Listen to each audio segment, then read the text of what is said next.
Greetings. Today we have a upper body strength workout where you're going to complete up to 5 sets of each exercise, just sets and reps. So remember to get yourself warmed up before you just start lifting the weights, but then you're going to start with push-ups. So whatever variation of the push-up that works best for your body. Obviously the full push-up on your toes, your back is super straight.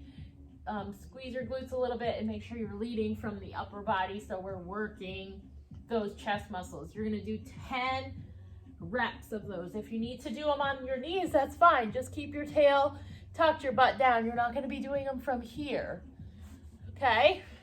So you're gonna be on your knees, butt down, again, push up. All right, if you need to be off the ground a little bit more, you can do them against the bench on your toes,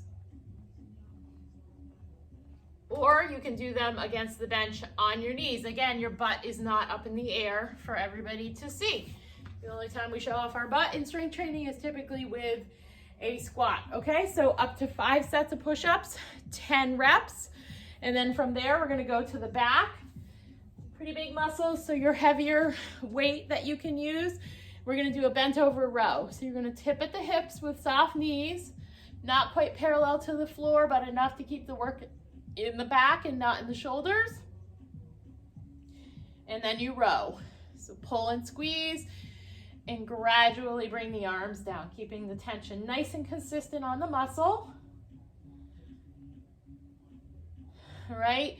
Strengthening the back is great to take pain out of the shoulder. So if you have some shoulder issues, oftentimes a lot of that is coming from a weak back because everything we do in our day is so front loaded. So overusing the front of the body and having a weak back is going to then pull on the shoulder. So keep that in mind. It's not necessarily the shoulder issue.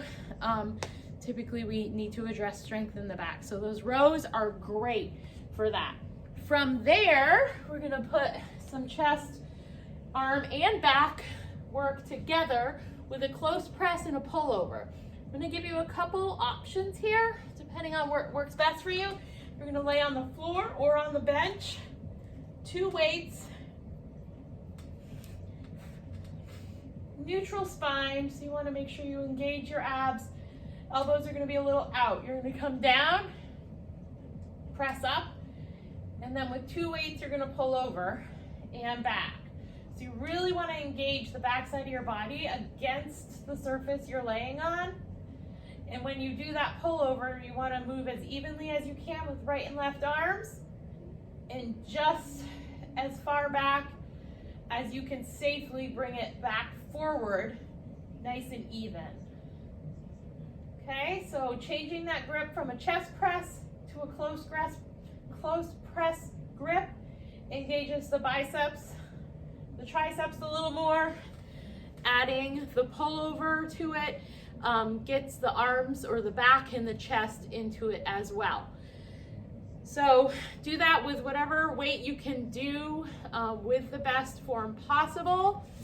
The other option, if it feels a little unwieldy using 2 weights, especially for the pullover, is just use 1 heavy weight and press and then pull over, okay? And just make it a nice flowing movement, but you're gonna wanna use a heavier weight than you would if you were doing the same exercise with 2 weights, okay? So from there, we're gonna take it into a bicep curl. So you're just gonna stand tall, you're gonna curl up, you're gonna release down, nice and controlled, not just dropping and swinging the arms. Keep the tension nice and consistent in the bicep. Again, bicep curls or strong arms in general are also great for the shoulder. So in a world where there is a lot of shoulder issues for people for various reasons, keeping the back strong and the arms strong is gonna help prevent that, in addition to having really good, strong posture. So we don't wanna be rounded over like that. We always wanna think about shoulders back, shoulders down, chest open to keep the shoulders in a much more lovely and safe position. They're such a dynamic set of muscles. It's a dynamic joint set. It's small. There's shoulder blade stability plays into a lot of it, and there's 18 muscles that attach to the shoulder blade. Hence why we want some overall well-balanced upper body strength to keep the shoulders safe. So do this workout often and well to not only look great, but to also feel great, and again, prevent injury in those areas that are tend towards more overuse in repetitive motion.